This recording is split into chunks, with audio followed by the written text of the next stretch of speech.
우울해 보여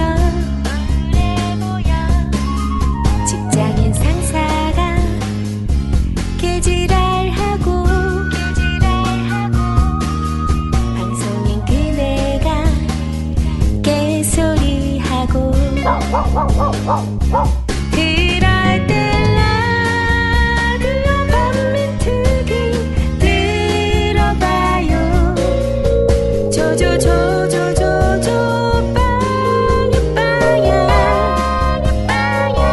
개념찬 그녀들 진선분과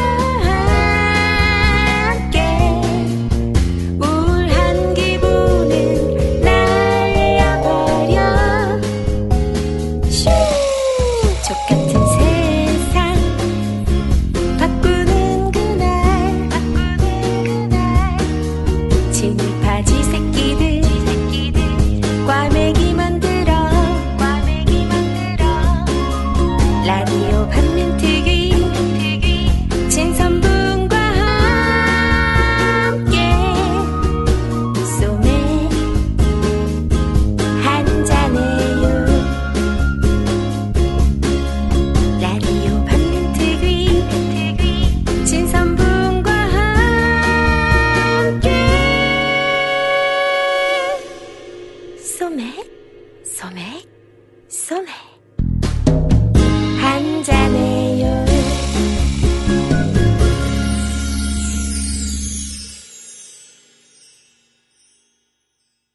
네, 안녕하세요. 막을 수 없는 국민의 수다 막국수 12회 방송 시작하겠습니다. 후!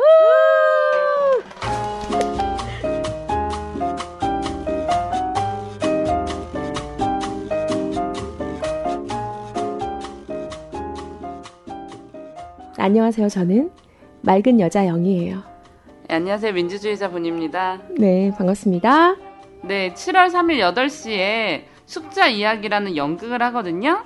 네, 우리 촛불소녀님이 또 개념찬 촛불소녀님이 모금을 한다고 해요. 뭐 1차 모금은 언제 했었냐면 재능교육 우리 투쟁하시는 분들이 되게 겨울에 추웠잖아요. 그래서 네. 그때 핫팩이랑 이런 걸 사서 엄청 또 예쁘게 이 친구가 집에서 다 손수 포장을 해가지고 그 농성 현장에 가져다 갖다 줬죠. 줬었어요. 근데 2차 모금은 여기에 숙자 이야기라는 연극에 기지촌 그 할머니들이 10분이서 직접 자기의 이야기를 공연하시는 연극이에요. 아, 직접 예, 하시는 거예요? 예, 공연을? 그래서 와. 뭐 위안부 할머니들도 보러 가실 거고 우리 학생들도 많이 보러 갈 건데 그 10대, 20대 학생들이 개념차게 이 선물을 준비하고 싶다고 그래서 할머니들 공연 끝나면 꽃다발을 준비하고 싶다는 거예요. 근데 우리 친구들이 준비는 하되 돈은 없지 않습니까? 그래서 지금 모금을 하겠다고 네네. 저한테 광고를 해달라고 요청이 왔는데 이런 걸 또 광고를 안 해줄 순 없잖아요. 그렇죠. 네, 그래서 국민은행이고요. 004402-04-152059 이다인 앞으로 여러분의 따뜻한 마음 보내주세요. 네. 예, 돈 꽃다발 부탁드립니다.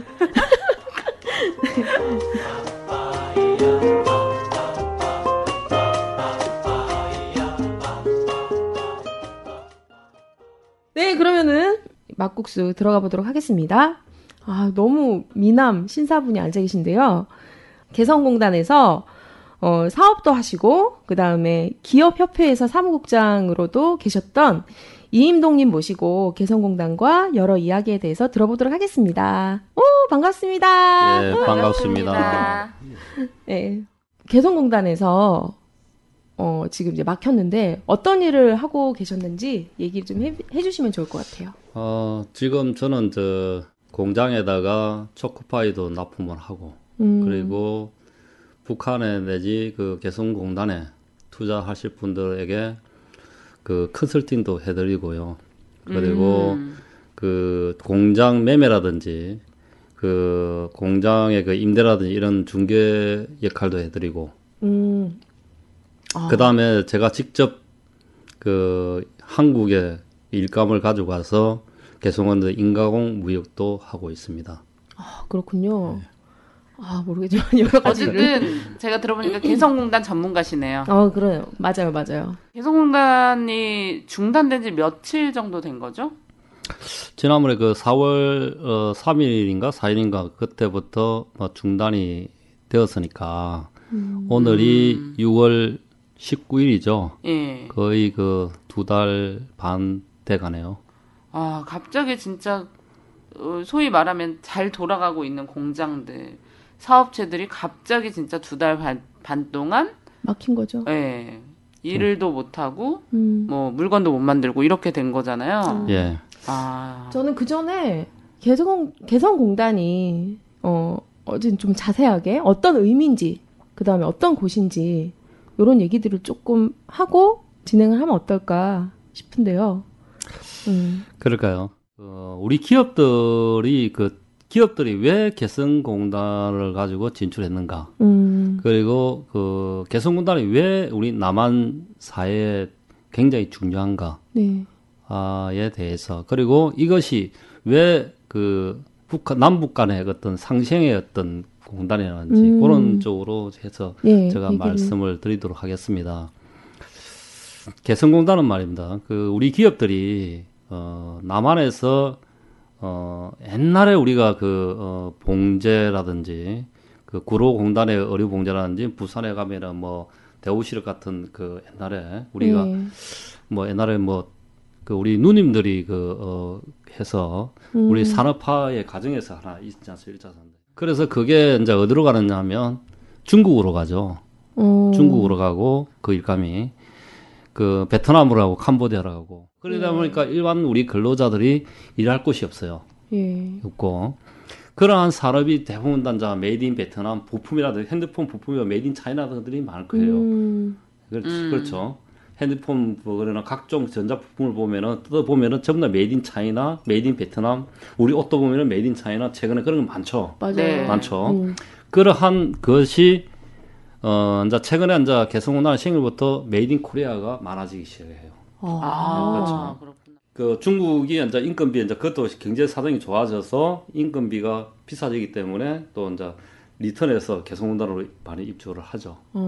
입주하게 되는데 이제 그게 보면은 이제 우리 경제가 그 협력업체로서 그러니까 남한에 있는 대기업의 어떤 협력업체로서의 그 부품 산업이라든지 의료라든지 이런 게 이제 개성공단을 유치하게 되는 거죠. 그러니까 우리 남한 그 산업이 이렇게 지는 겁니다. 이렇게 지는 효과가 나는 거예요. 개성공단 되게 경제 효과가 크다는 것은 뭐 많은 분들이 알고 계실 거고 제가 기억하기로는 개성공단에 들어가면 경제적으로 굉장히 좋다라고 국가에서 어마어마하게 홍보를 많이 했던 것으로 기억을 하거든요. 실제적으로 쉽게 생각하게 된다면은 자 우리가 이제 입고 있는 의류를 봅시다. 그 와이셔츠나 티셔츠나 뭐 이게 저 양말이나 이런 게 양말 같은 경우는 거의 한 70%가 개성공단에서 생산되었다고 보면 됩니다. 우리가 지금 신고 있는 양말 중에요? 예. 그렇구나. 그리고 그다음에 그 어떻게 이제 양말 보시는 거예요? 메이드 인 코리아 그 뜯어보면 라벨에 보면 메이드 인 코리아라고 적혀 있으면 그리고 티셔츠나 이런 거 보면은 전부 다 메이드 인 코리아제는 대부분 다 개성공단에서 생산되었다고 보면 돼요. 신발도 인가공이 대부분 다 메이드 인 코리아 남한에서 유통되는 게 메이드 인 코리아는 대부분 다 개성공단에서 생산되었다고 봅니다. 나 그런 얘기도 들었어. 사업하시는 분이 그 개성공단에 사업하시는 분이 계셨어요. 근데 전 중국에서 되게 오래 살았잖아요. 근데 예전에 진짜 중국으로 다 왔었거든요. 제조업들이. 심지어는 우리가 쓰는 그 모닝 땡땡땡에 가면 있는 지우개 부터 그런 것들 다 진짜 중국에서 만드는 거거든요. 그래서 이제 우리나라는 지우개 하나도 못 만드는 나라가 된 건가 이런 생각이 그게 있었는데 이제 못 만드는 것보다도 이제 만들 수 있는데 이제 채산성이 안 맞는 거죠. 네. 그렇죠.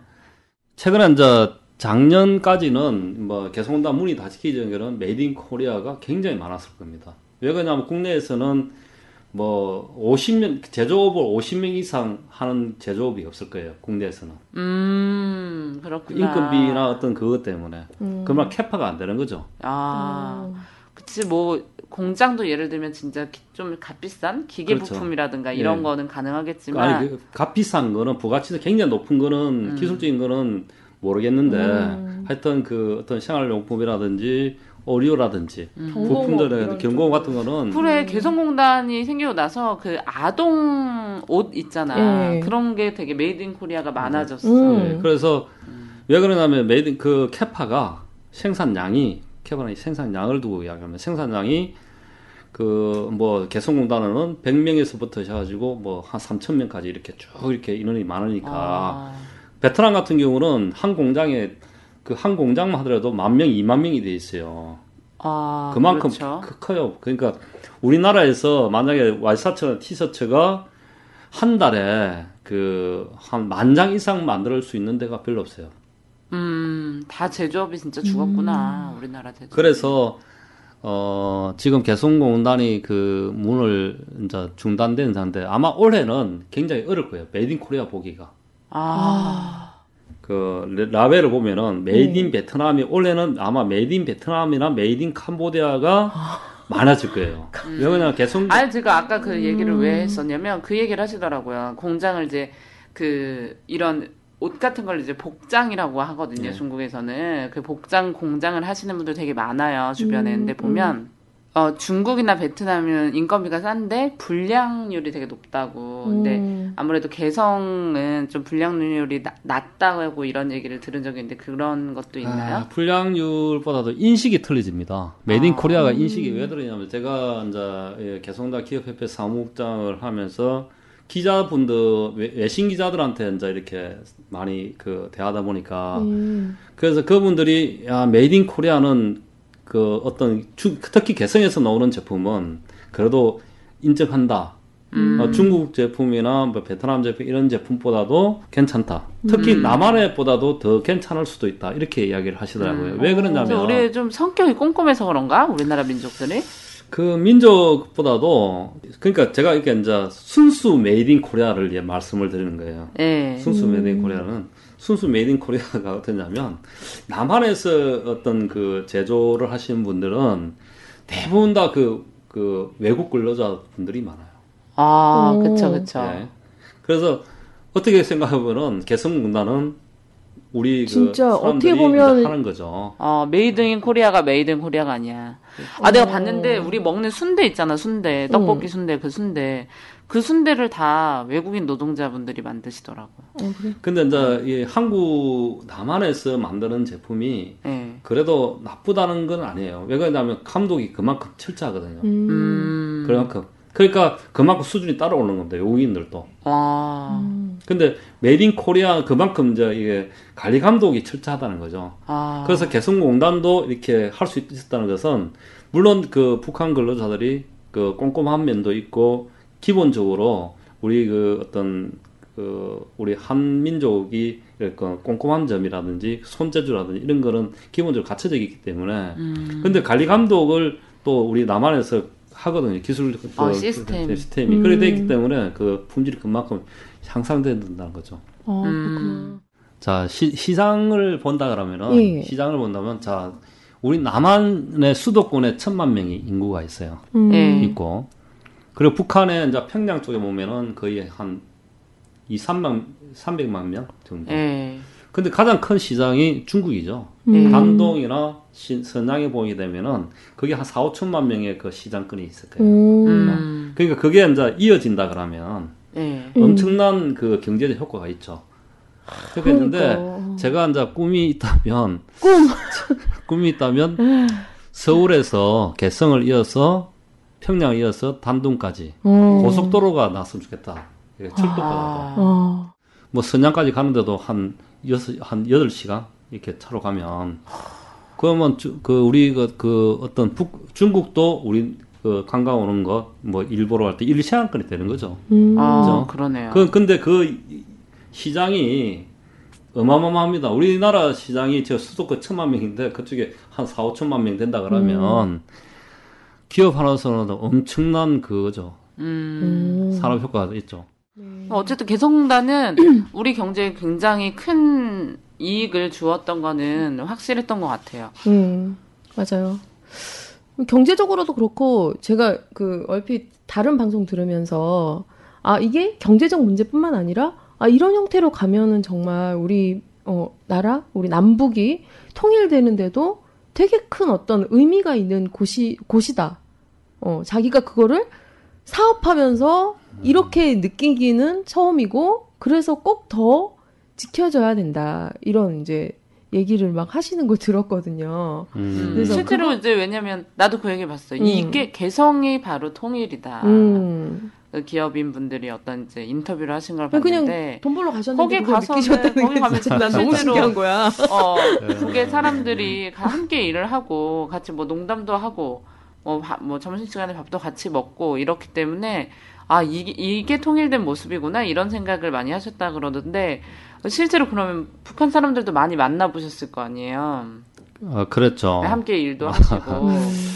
어떤지, 그러니까 이 질문이 웃긴데 뭐 사람 다 똑같은데 우리나라 너무 교류가 없으니까 사실 일반 국민들은 북쪽 사람들 어떤 생각을 갖고 어떤 사람일까라는 생각도 있고 워낙 우리가 방공 교육이나 이런 거 많이 받았으니까 이 호기심 내지는 좀 경계감 이런 것들이 경계심. 다 누구의 마음에나 있거든요, 사실. 어떤가요? 제가 그 해군 생활을 23년 반을 했죠. 23년 반. 지금 제가 개성공단을 가지고 지금 한 6년 반 동안 생활하면서 느낀 사항이 통일이란 것이 꼭 그 무력 통일만 있는 것이 아니구나. 그런 생각도. 근데 통일이 된다는 자체는 한 가지 일 가지고 보는 건 아닌 것 같아요. 뭐 정치적인 통일도 있을 거고 문화적인 통일도 있을 거고 경제 통일도 여러 가지 종류의 통일이 있다는 것을 저도 느꼈습니다. 느꼈는데 그래서 이제 그 경제 통일이라고 말을 하는데 저는 경제 통일 이런 것보다도 일단은 먼저 소통이 돼야 된다. 일단 소통이 안 되면 뭐 신뢰도 없고 아무것도 없는 것 같아요. 일단 사람과 사람끼리 왕래가 돼야 되고 서로 마주쳐야 된다고 생각해요. 그래야 그 다음에 주고받고 이렇게 해야. 예? 설령 저 사람하고 내 사람하고 뭐 다르다 하더라도 서로 주고받고 이렇게 해야만이 서로가 이해간다는 거죠. 근데 내 생활 방식대로 따라와라 하면 나도 자존심 있고 내 인생 가치가 있는데 따로 그 사람 똑같이 할 수는 없잖아요. 그래서 북한에서 이제 개성공단에 느낀 사항은 뭐냐면 서로의 차이점은 인정하고 서로 소통하면서 서로가 이해 가야 되고 같이 생활을 할 수 있는 그런 여건이 돼야 된다. 그런 생각을 많이 들었는데 과연 그 북한 분 오시면 한번 그 이야기해 보신 적이 있어요? 저는 평양도 갔다 왔어요. 평양 가서 이야기를 대화를 해 보신 적이 있냐고? 네, 그럼요. 대화해 보시고 혹시 그게 어떤 느낌이 어떤가요? 느낌이 어떻다라기보다는 저는 일단 기본적으로 갔을 때 어떤 사람에게도 잘 다가가는 성격인데 우리나라 한 7, 80년대에 약간 사고방식? 그런 게 되게 많이 남아있다라고 생각을 했어요. 사람들이 좀 순수하고 정의롭고 이런 마인드가 있었고 굉장히 똑똑했어요. 그렇죠. 여러 사람들이 있을 거지만 공통적인 그게 답답하다 뭘 느껴요. 그냥 그거는 이제 자라온 문화적인 환경 때문에 그런 것 같아요. 그렇죠. 환경 때문에. 그러니까 문화적인 차이, 생각의 차이, 가치관 차이가 무지하게 난다는 거죠. 그렇구나. 답답하죠. 그러니까 제가 어떤 우리의 생각으로서 그런 북한 사람들하고 이야기하게 되면은 굉장히 이해를 못한다. 왜 저럴까? 왜 저럴까? 북한 사람들도 똑같은 생각을 한 거예요, 있는 거예요. 네, 그렇죠. 제가 그 질문을 물어봤거든요. 원래 이게 금기 사항이 있더라고요. 북한 사람들한테 하지 말아야 될 이야기를 막 알려주더라고요. 관광 갈 때. 그때 뭐였냐면 남북 관계에 대한 질문을 하지 말아라. 뭐 이런 얘기가 있었거든요.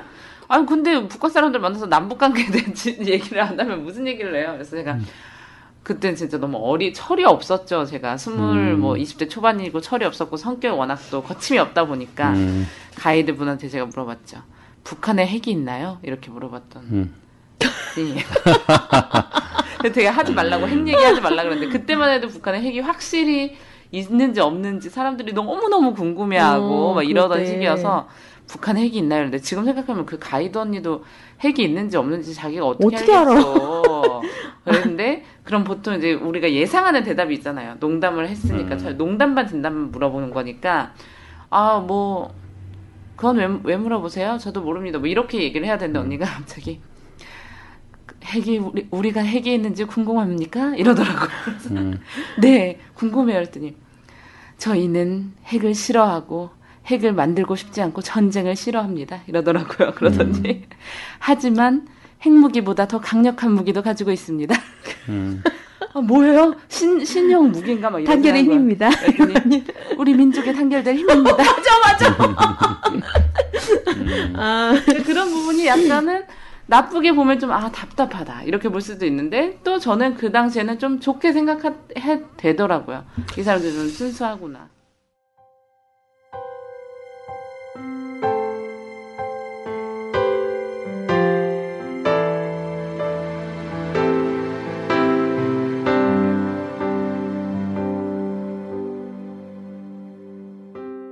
조선에서 돌아오니 마음을 조국에 남겨두고 몸만 일본에 돌아온 듯한 어색함에서 한동안 벗어날 수가 없었다. 마음이 조국의 뿌리를 내리고 있다.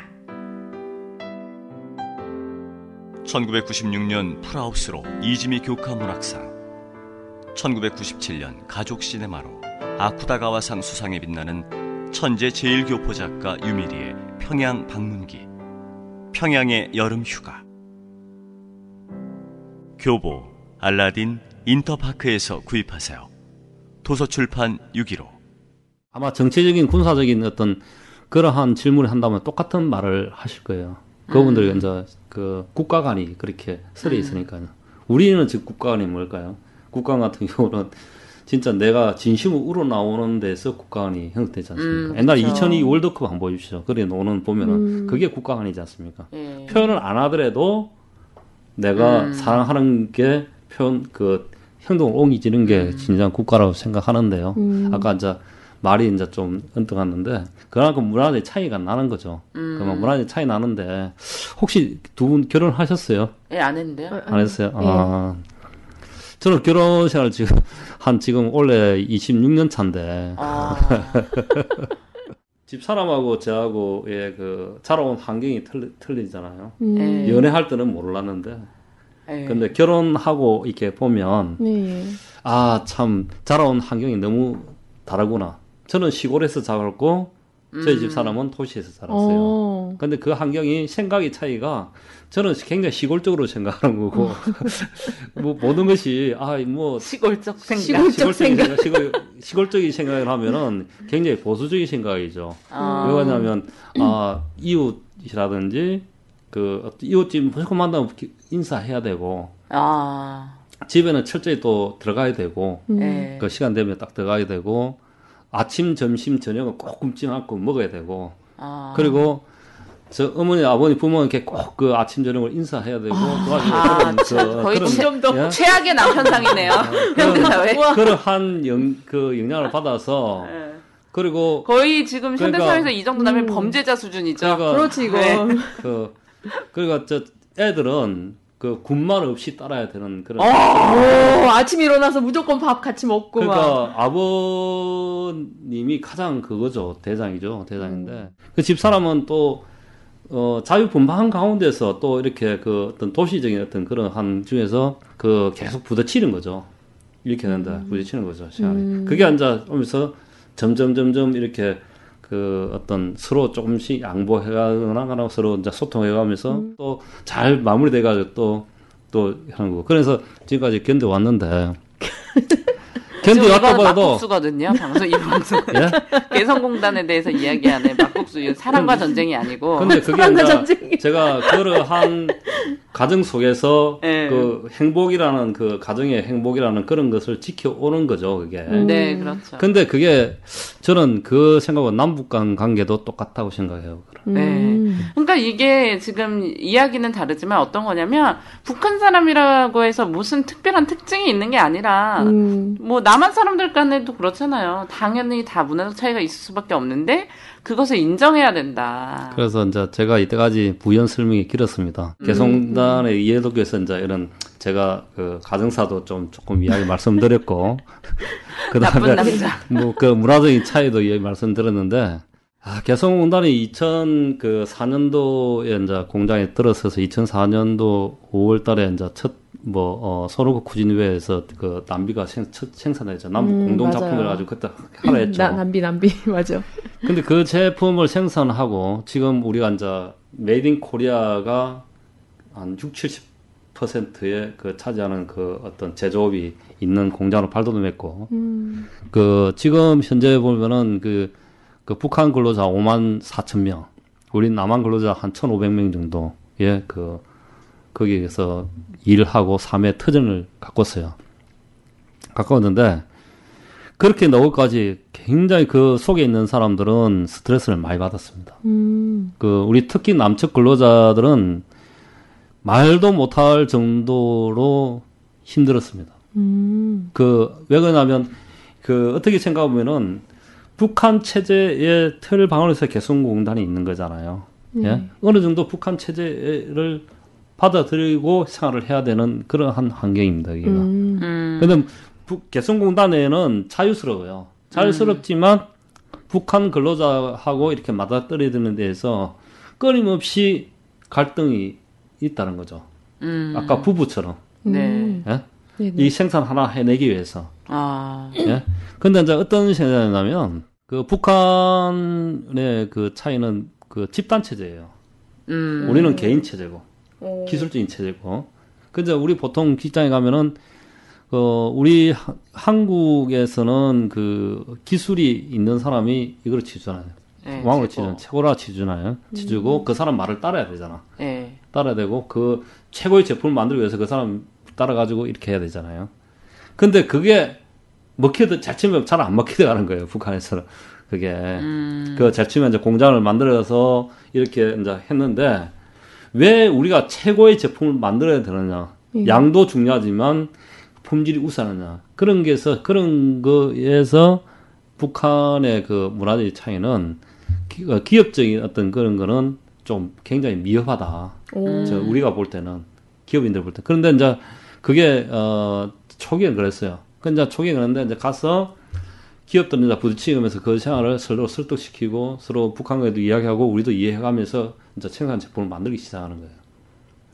근데 제가 보기에는 개성공단에서 남한 사람과 북한 사람이 품질에 대한 공감대는 어느 정도까지는 좀 되지만 어떤 문화적인 공감대가 형성된 게 제가 보기에는 100으로 본다면은 한 30%까지 왔다.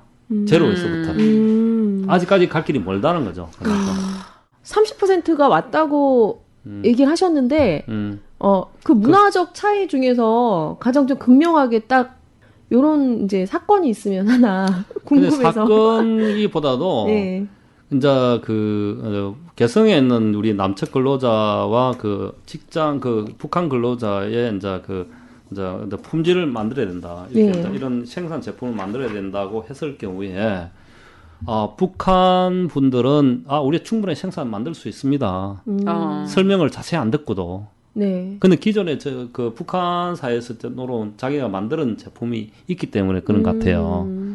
근데 우리가 요구하는 품질은 어느 정도 수준까지 올려야 되느냐 그거를 이야기를 해주면은 그걸 이해를 잘 안 하시더라고요. 고객들이 요구하는 수준이에요. 소비자들이 요구하는 수준. 눈높이. 예, 눈높이. 네. 그러니까 그 눈높이가 뭐냐면 우리가 보통 국내 브랜드 업체, 그러니까 굉장히 세계적으로 알아주는 브랜드 업체에 납품하는 거거든요, 전부 다. 납품하기 때문에 그 브랜드 수준 요구만큼은 해줘야 돼요. 불량률이 없어야 되고. 네. 예? 그래서 그 수준을 이야기해주면 충분히 할 수 있다는데 실제로 자율적으로 만들게 되면은 그게 안 나오는 거예요. 그만큼. 근데 우리가 시험을 치더라도 상대방이 요구하는 수준까지 올리려고 하면 자기 내 수준이 아니고 올리려면 상당히 힘들죠. 힘든 과정이죠, 이게. 네. 그런 게 어렵다는 겁니다. 이제 북한에서 일하는 그런 일만이 아니라 실제로 중국에서도 이런 일이 되게 많아요. 그러니까 진짜 청소를 하나를 하는 진짜 이렇게 고용을 하더라도 한국 사람들이 원하는 이 청결의 이 기준과 중국인은 달라요. 그래서 중국인들은 자기네들이 가본 유명한 건물은 다 이 정도만 청소가 돼 있기 때문에 이 정도면 되지 않냐. 근데 한국 기업들은 더 아니다. 여기도 뭐 때가 있고 창틀에도 때가 있고 이러지 않냐. 그러면 중국 사람들 입장에서는 아니 그럼 창틀에 당연히 때가 있는 거지. 그것까지 어떻게 물걸레를 다 닦냐. 이러면서 이제 또 갈등이 되기도 하고 그래서 이거 뭐 이런 문화적 차이는 꼭 비단 북한의 문제는 아닌 것 같네요. 그런 그 조금 미시한 차이가 있습니다. 개성공단하고는 좀 차이 있는데 개성공단 같은 경우는 북한 분들은 어떻게 조직 체계, 도덕적인 것 이런 거를 많이 그 강조를 하세요. 하시고. 그 우리 남한 쪽에서는 뭐냐면 생산 제품이나 어떤 그 품질에 대한 합리적인 것, 기능적인 것을 많이 강조를 해요.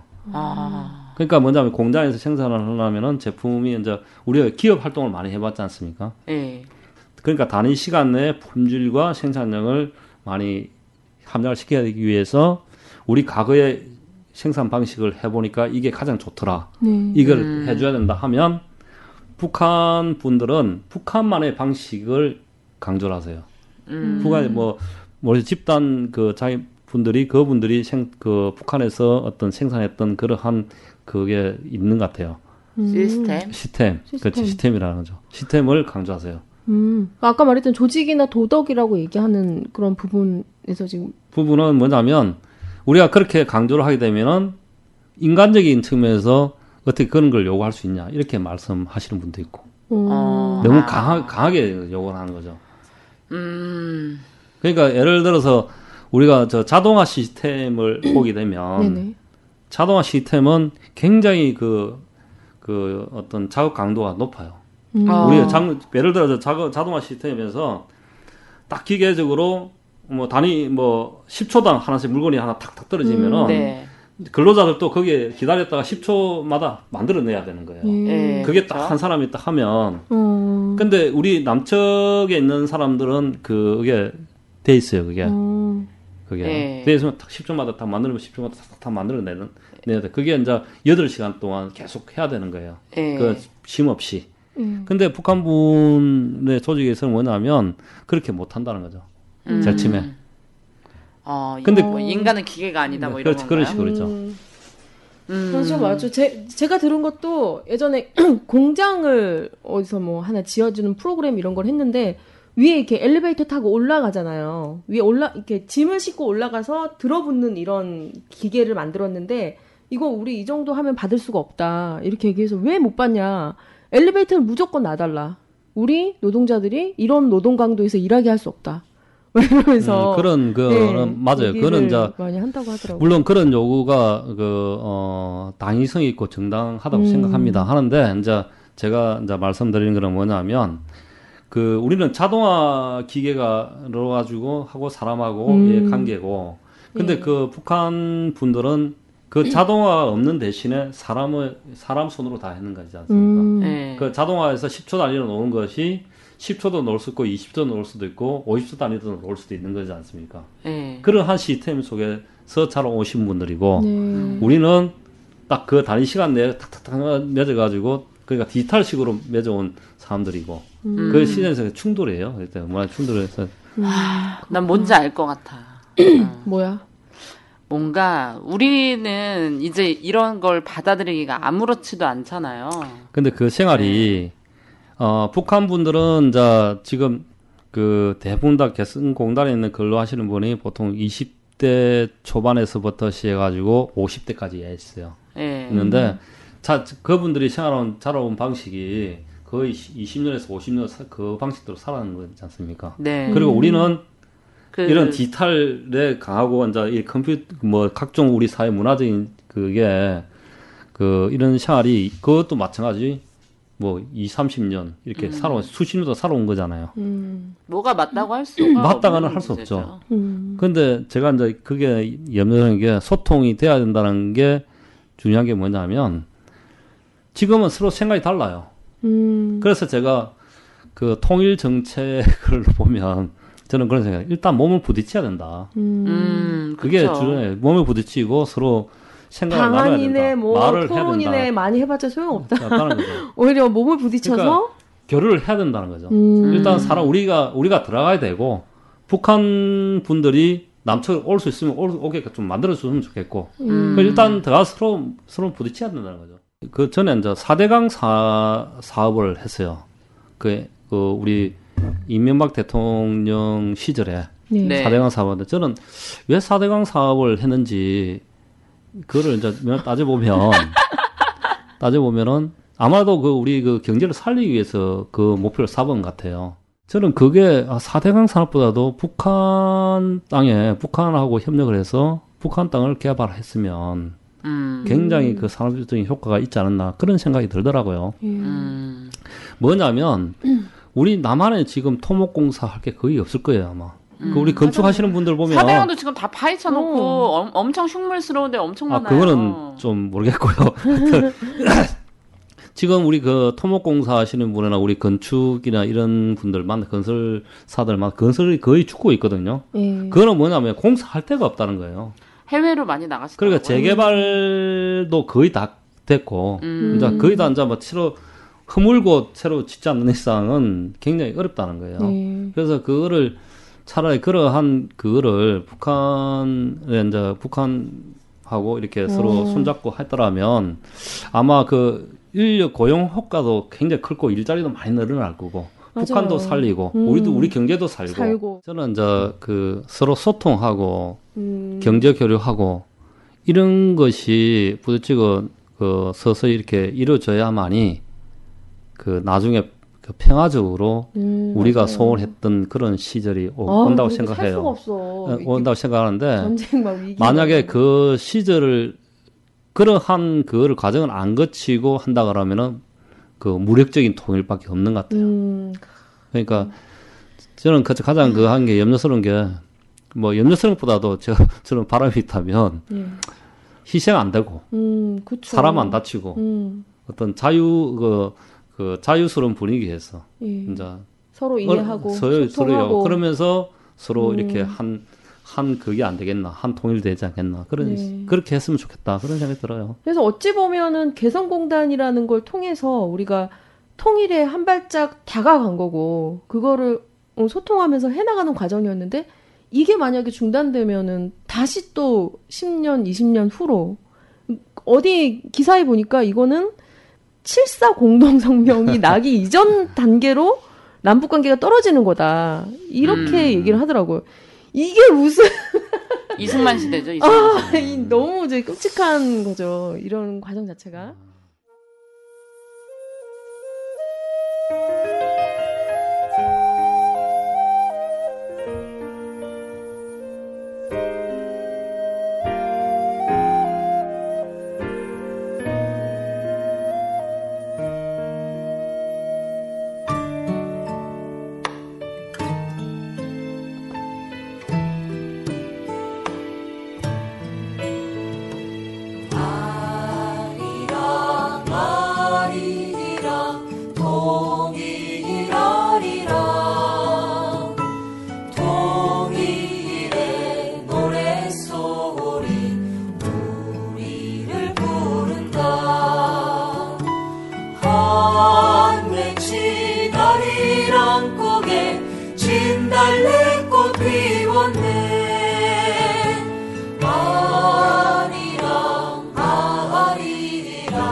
중단이 됐고 이런 과정에서 여러 가지 이제 북에서도 다시 들어와서 얘기를 좀 해보자 이런 제안도 했었던 거고 그런 상황이 이제 진행이 됐는데 그래서 그 상황에 대해서 얘기와 좀 이후 어떻게 진행되고 있는지 이런 얘기들을 좀 그러니까요. 지금 우리 개성당 기업들이나 저는 남북 정부의 눈치를 많이 보고 있죠. 많이 보고 있는데 예. 남북 정부가 그 부부죠, 부부라고 생각하면 부부 싸움에 지금 자식들이 중간에 이 눈치 받아 저 눈치 보고 이렇게 하고 있는 거예요. 엄마 아빠 어쩌지? 그래서 이러지도 못하고 저러지도 못하고 완전히 그 엄마 편 들면 아빠한테 뺨 맞을 것 같고 예? 아빠 편에 들으면은 엄마한테 맞을 것 같고 이거 참 난감합니다. 난감하는데 근데 분명한 것은 뭐 지금 툴을 보면은 우리 남한 정부도 그렇고 북한 정부도 그렇고 그 개성공단에 대한 정상화에 하자는 것은 그 공감하는 것 같아요. 문제는 그래요. 이 책임을 서로 욕하면서 이렇게 서로 떠넘기고 있어요. 예? 그래서 자식들한테 요구하는 거는 서로 자기 편을 들어달라는 거예요. 예? 그 아빠 편을 아빠한테 아빠 엄마가 좋아, 아빠가 좋아. 근데 문제는 그런 것보다도 그런 것도 있지만 제가 부부 이야기를 한다면은 또 사랑과 전쟁 되나요? 사랑과 전쟁한다면은 그 행복의 기준은 뭐냐면 집사람도 사람이다. 저도 사람이다. 예? 서로 사람으로서 대우를 하고 서로 사람으로서 존중해야지. 그렇지 않는다면은 내가 우월적인 지위가 가지고 있다. 그러면 상대방이 1등이다.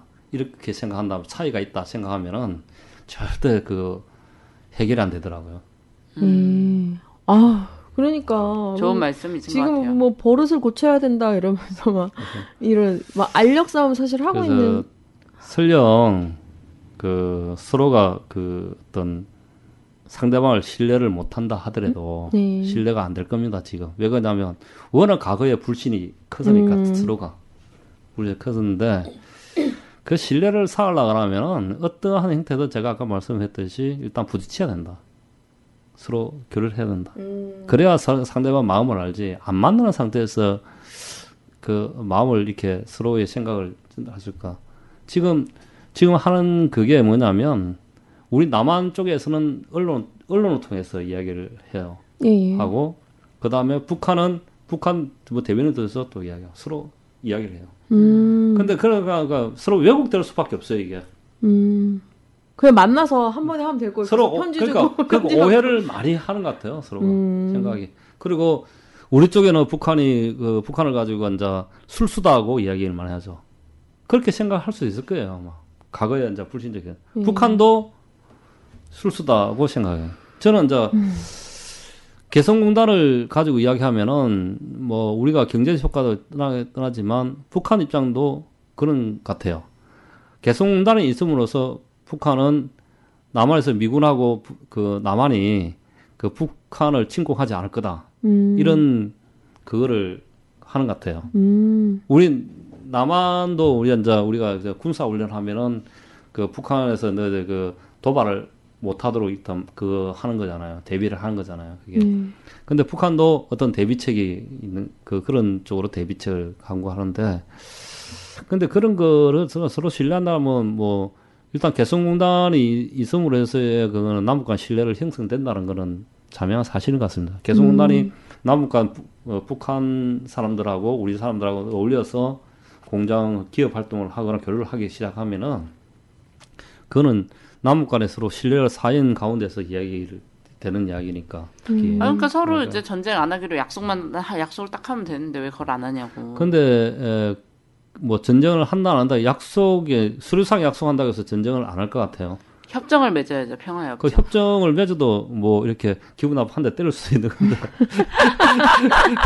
근데 그거는 협정까지가 안 되는 거고, 어쨌든 뭐 집안 싸움 하더라도 열 받으면은 이게 던지는데, 예? 와장창 하는데 순간적으로. 근데 그런 게 방지하려면은 일단 막 서로가 교류를 하고 서로가 이렇게 그 어떤 왕래가 있어야 그리고 또 작아진다는 거죠.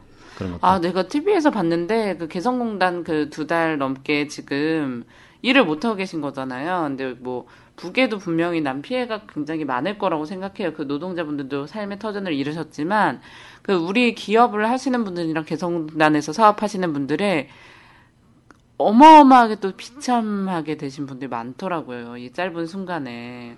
그러니까 우리가 식당을 하다가도 뭐 사고가 생겨서 일주일만 문을 닫아도 그 피해가 어마어마한데 그 규모가 큰 공장들을 돌리지 못하면서 이 사장님들이 벌써 이제 신용불량자 막 이렇게 되신 분들도 계시고 막 그 집에서도 이 집 같은 것도 막 다 팔으셔가지고 고물상 같은 데서 생활하시는 분도 계시더라고요. 개성공단 그 사장님 중에. 그런 걸 보면서 너무 마음이 아프더라고요. 근데 제가 이제 그 비참 상황을 제가 잠시 말씀을 드리면, 뭐, 저마저도 지금 매출액 없이 지금 이자만 계속 나가는 상태라서. 지금 거의 돈이 묶여 있는데, 그리고 우리 이제 기업들 하시는 분들은 올해 시즌에 제품을 만들기 위해서 원부자재를 구입을 했어요. 예, 그렇죠. 재료를. 그리고 재료를 구입해서 제품을 생산한 중에 이제 중단이 됐습니다. 근데 올 시즌에 아마 그 재료는 다 무용지물이 돼버려요. 맞아요. 그러니까 유행이 지나가 버리는 거죠. 근데 어떤 기업 같은 경우는 그 재료비만 하더라도 아마 수십억, 어떤 기업들은 100억까지 된다고 그러더라고요. 근데 뭐 지금 안 하는데, 근데 그게 100억 재료비만 나가더라도 그 정도 되는데, 그리고 남한에서 이제 그 인건비 있잖아요. 네. 그 인건비를 줘야 되거든요. 네. 근데 그 인건비를 못 줘서 근로자들의 휴직을 시키고, 그다음 근고 사직을 시켜요. 그래야만이 고용수당도 나오기도 하는데, 근데 개성공단에 근무하시는 분은 그거는 고용수당에 휴직수당을 받는 그 근로자들은 일부분이에요. 개성공단에 근무하면서 특히 운전기사분들이나 자영업자, 개인업자들이 많아요. 그리고 남한에서 일을 할 수 없는 어떤 그런 한 처지에 있는 사람들도 많고요. 그러니까 그런 분들이 많기 때문에 그렇게 어렵게 사시는 분들이 많죠. 근데 기업들은 아까도 말씀 메이드 인 코리아는 안 되지만 브랜드에서 그 물량을 대부분 다 중국이나 캄보디아로 그 물량이 베트남 이쪽으로 다 넘어갔기 때문에 여기 인강공 받을 수가 없어요 지금 상태라서 인강공 할 데도 없고 그러다 보니까 빚만 계속 늘어나는 거죠. 이후에도 정상화돼도 한참 동안은 더 아마 피해를 휴정은 아마 4-5년은 갈 거예요 아마. 그 금강산 기업인 분들도 나오셨어요 저희 방송에. 예. 근데 얘기를 들어보니까 나는 이게 진짜 우리나라도 그렇고 이게 자본주의 사회란 이런 거구나. 이렇게 진짜 무지막지하구나라고 생각이 들었던 게 그 은행에서 보통 대부분 우리는 돈을 빌려서 사업을 많이 하신다면서요. 네, 저는 사업을 안 해봤기 때문에 은행에서 그렇게 많은 돈을 개인에게 빌려주는지 몰랐는데 이제 수십억씩 막 대출해서 사업을 하셨던 분들도 계시다고 하더라고요. 근데 이거를 금강산 관광이 잘 돼 있고 개성 관광이 잘 될 때는 은행에서 이자율이 되게 낮은데 이게 중단되고 나서 은행에서 이자를 굉장히 너무 많이 올려서 이것 때문에 막 너무 고통받으신다고. 근데 사실 우리 생각에는 이거는 정말 천재지변과 같이 국가에서 어쩔 수 없이 이렇게 된 거면 그거라도 해결해줘야 되는 거 아닌가. 어려울수록 더 이율을 낮춰줘야 되는 건데. 아니면 진짜 지금 있는 물건이라도 빼내올 수 있게 만들어야 되는 게 아닌가. 네, 그런 부분에서. 물건을 빼내온다 하는 것은 정상화 된다는 가정이 되는 거예요. 그 물건 빼내는 거는 아니고요. 그래서, 근데 우리 기업인들이 일반 기업인들을 가지고 상당히 돈을 많이 번다고 하면서 상당히 좀 부정적인 시각을 많이 가지고 있는데, 기업인들이 사회에 하는 역할이 뭐냐. 물론 자기 돈 벌기 위해서 한다 하지만, 역할이 일반 사람들 고용을 하잖아요. 고용 창출. 고용 창출을 하잖아요. 그 고용 창출은 뭔 사람이 그것도 한 가지 사회고 그 사람들이 그 사회 기업인들이 사회에 기여하는 것이 저는 그렇게 생각해요. 뭐냐면 자동화 시스템을 많이 갖춰가지고 사회에 어떤 제품을 팔아먹는다는 그런 측면도 보지만 고용을 많이 하시는 분들이 차라리 더 사회에 기여하는 게 크다 그래 생각해요. 그렇죠. 근데 개성공단 기업들이 보면 고용을 그 많이 하는 이유가 북한 우리가 인도적인 사업보다도 저는 개성공단 기업들이 더 훌륭하다고 생각해요. 아, 그럼요. 예, 왜 그러냐면 그분들은 북한 근로자들을 많이 고용을 하잖아요. 그러면 그만큼 북한 사회의 경제적인 효과를 많이 파급을 시키는 거예요. 그거를. 특히 뭐 2,000명, 4,000명, 5,000명 거느리는 사람이 남한에서 아마 남한에서 3,000명 거느리는 회사가 거의 없을걸요 아마. 아, 그렇죠. 대기업 빼고는. 대기업도 거의 많이 걸 거예요 아마. 그만큼 안 될 거예요. 그리고 또 뭐냐면 그분들이 대부분 다 어떤 그 인도적인 사업을 하지 않는 이상 뭐 직업이 가능한 건 아닌 것 같아요. 근데 이제 고용 효과는 뭐냐면 그분들이 이제 돈이 많아서 그 투자를 하는 건 아니거든요. 그러니까 뭐 어떤 뭐 자기 나름대로 그 경영에 대한 사업에 대한 아이디어 때문에 하는 것이지. 그래서 돈을 빌린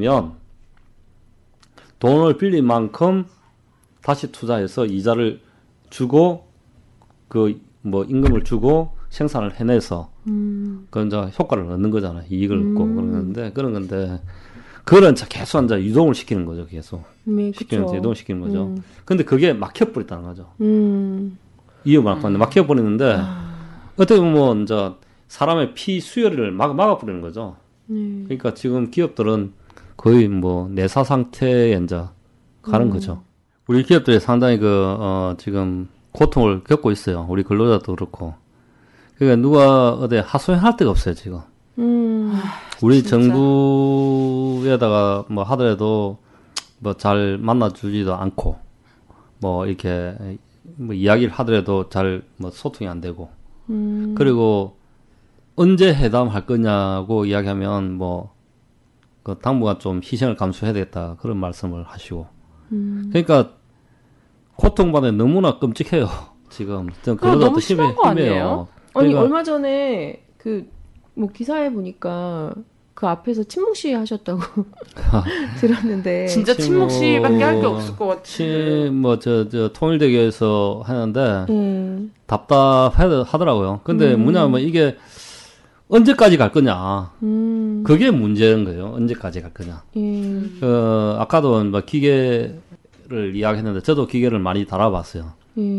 기계 장비라는 것은 하루 이렇게 계속 돌리기 위해서는 정비 계획이 있어요. 정비할 수 있는 계획이. 기름도 치고 그렇죠. 뭐 쪼이고 닦고. 뭐 쪼이고 닦는데 그거를 하루에 하는 것이 아니고 그러니까 일일 체크해야 될 그 정비가 있고 그다음 일주일에 한 번, 뭐 한 달에 한 번, 뭐 분기에 한 번 우리 자동차 정비하듯이 그것처럼 정비를 해줘야만이 기계가 정상적으로 돌아가는 거예요. 제 성능을 발휘하는 건데 지금 그게 멈춰 있잖아요. 멈춰 있는데 지금 이제 이렇게 습한 때가 더 위험하죠. 위험한데 장비에 쓰기 위해서는 아마도 어느 정도 정비가 이 기간 동안 정비를 해야 될 거예요. 막 열린다 하더라도 당장 이렇게 기계를 가동한다는 것은 아마 어려워질 겁니다.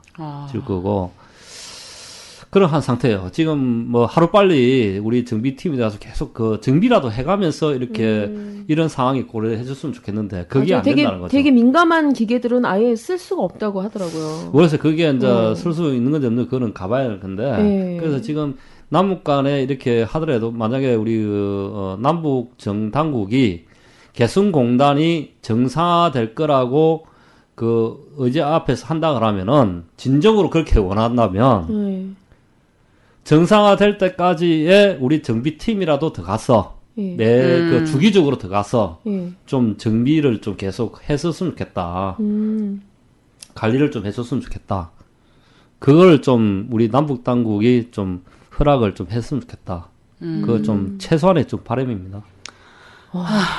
정말 한숨밖에 안 나와요. 이게 그 기사에 보니까 옆에는 일본 관광객 차는 지나가는데 우리 기업인들은 이제 못 들어가게 다 막았다 이렇게 얘기를 하는데 나온 이유도 사실 되게 위험해서 신변 보장으로 나온 건데 일본 관광객은 뭐 가서 뭐 되게 뭐 잘못되면 뭐 괜찮은 건가 이런 생각도 들어요. 저도 안타까워요. 그러니까 저 지금 사실 뉴스나 언론이나 뭐 특히 북한 얘기는 종편 같은 데서 많이 나오잖아요. 요즘 뭐 보면은 우리나라는 개성공단이고 금강산이고 막 하고 싶어서 안다라는데 북한에서 막 못하게 하는 것 같이 보도를 많이 하거든요. 그러니까 일반 사람들 중에 대부분의 사람들은 그렇게 많이 알고 있어요. 북한이 금강산 이것들 가가지고 우리도 같이 막 지네 경제 개발해줬더니 그걸 볼모로 이용한다 막 이런 얘기를 막 하세요.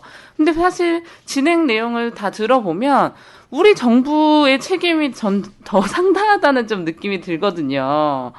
그리고 개성공단 그 사업하시는 분들을 좀 일찍 모시고 싶었어요. 당시에. 근데 사실 섭외 자체 좀 어려웠던 지점이 약간 있어요. 금강산도 마찬가지고 아무래도 기업을 하시는 분들이다 보니까 이런 데 와서 자기들의 얘기 아까 말씀하신 것처럼 엄마 편도 들 수 없고 아빠 편도 들 수 없고 또 이제 막 그랬던 부분이 있는데 그러다 보니까 더 많은 사람들이 이 얘기를 더 모르게 되고 언론이나 이런 데도 인터뷰를 많이 안 하시더라고요. 맞아. 예. 그러다 보니까 이제 그 마음 이게 정말 어떻게 할 수가 없는 지금 상황인 것 같아요. 그래서 그때도 금강산 그 기업인들 분들 나오셔서 하시는 얘기는 이 방송에 나와서 괜히 우리 금강산 그게 더 피해가 가지 않을까. 정부랑 협상하는 데 있어서 이런 고민도 조금 하셨던 것 같고. 근데 또 안 그러자니 사람들이 너무 모르는 거예요. 이 얘기를. 금강산 관광 중단됐다. 개성 중단됐다. 이 생각은 하는데 우리 국민들 중에 누군가 굉장한 피해를 받고 있고 어떤 어려움이 있고 어떻게 이 일이 진행되는지는 아무도 모르고 있는 거죠.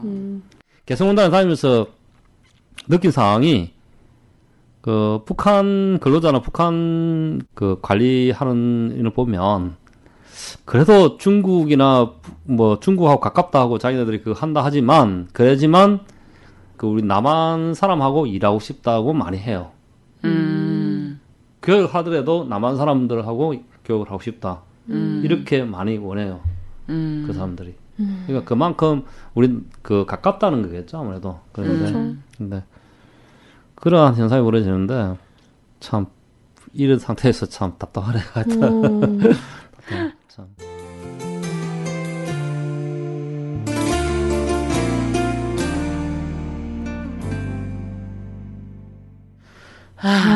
좀 이제 그래도 시원하세요. 저희 막을 수 없는 국민의 수다에 나오셔가지고 이런저런 이야기 하시니까. 조금은 되는데. 진짜 더 이상의 많은 피해액이 생기지 않았으면 좋겠다 이런 생각도 들고. 근데 우리 정말 역사 속에 남을 공간이잖아요. 개성공단은 정말 100년이 지나고 1000년이 지나도 전 역사책에 나올 공간이라고 생각하거든요. 남북 교류의 민간급 교류를 넘어서 진짜 경제 교류가 됐던 그런 어마어마한 우리 역사에도 되게 중요한 장소로 기억에 남을 것 같아요. 근데 이 공간에 지금 일어나는 일들이 정말 이제 빠르게 해결되고 한때의 그냥 살짝의 위기로 기억이 되기를 바랍니다. 앞으로 남북 사업은 아마도 참 그 우리 기업인들이 선뜻 투자는 안 할 거예요. 그러겠죠. 투자를 할 거예요. 아무리 정부가 막 근데 하고. 지금 기업인들이 바라보는 것은 그 북한이 문제 있다고 해서 투자를 하는 거는 아닌 것 같아요. 우리 그 문제는 제가 남한 정부라고 딱 껴놓고 이야기를 말씀을 드리고 싶어요. 왜 그러냐면 이게 정부가 바뀔 때마다 이게 흔들리거든요. 바뀌거든요. 이게 정책이 그래 바뀌니까 그러니까 투자가 이제 그 물론 뭐 이걸 부정하시는 분도 있겠지만 사실이 그래요. 지금 우리 기업들 볼 때는 앞으로는 이제 이게 어느 정부가 들었을 거냐에 대해서 투자하겠다 말겠다 이런 아마 판단을 해야 될 것 같아요. 그래서 지금 물론 우리가 지금 현재는 굉장히 고통을 겪고 있지만 뭐 비온 뒤에 뭐 땅이 굳어진다고 했으니까 그거를 희망 삼아서 이야기를 하고 아마 우리 그 대통령님께서 뭐 이게 이제 어떤 남북 그 교류의 질서를 좀 이렇게 다시 뭐 바람직한 방향으로 잡겠다고 하셨으니까. 선생님 만나서 오늘 정말 좋은 말씀 많이 들었던 것 같고 개성공단에 대해서도 좀 더 깊이 있게 알게 됐던 것 같아요. 네, 그래서 그래요. 고맙습니다. 네, 마지막으로 저희 좋아하는 노래 하나 틀어드릴게요. 제가 그 좋아하는 곡보다도 참 느끼는 감정이에요, 이게. 그러니까 제가 여기 이제 서울로 떠나가지고 개성공단을 가고 내려오는 길에 네네. 항상 마음이 울적해요. 개성공단에 갈 때마다 마음이 참 울적합니다. 뭐냐면 야, 우리는 왜 이렇게 살아야 되는가? 왜 이렇게 살아야 되는가?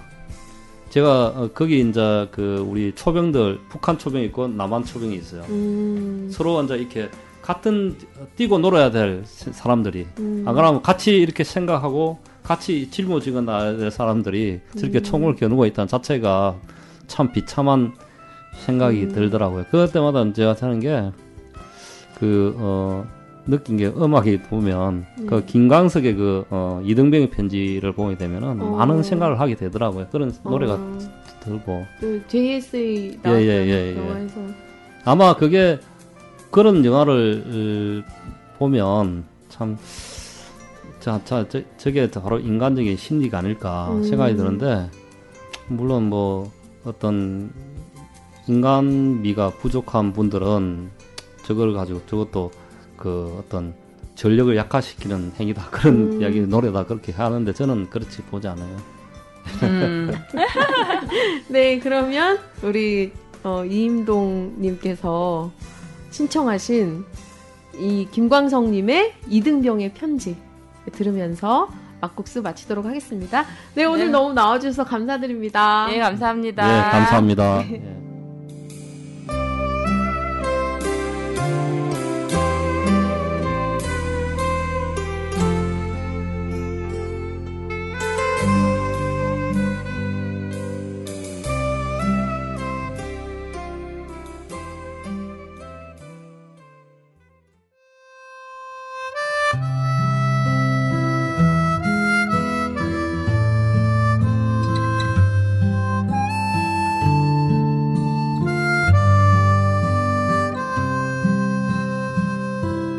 집 떠나와 열차 타고 훈련소로 가는 날 부모님께 근절하고 대문 밖을 나설 때 가슴 속엔 무엇인가 아쉬움이 남지만 불안포기 친구 얼굴 모든 것이 새롭다 이제 다시 시작이다 젊은 날의 생이여 친구들아 군대 가면 편지 꼭 해다오 그대들과 즐거웠던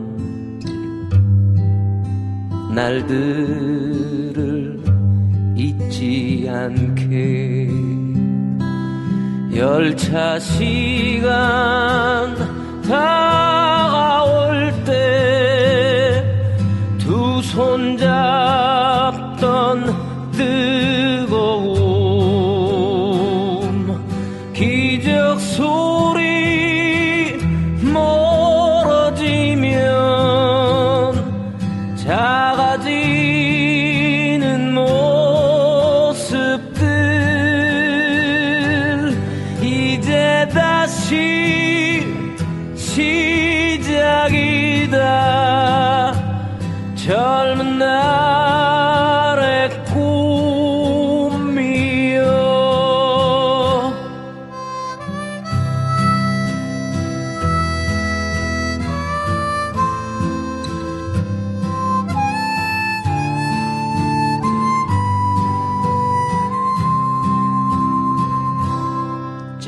얇게 잘린 내 머리가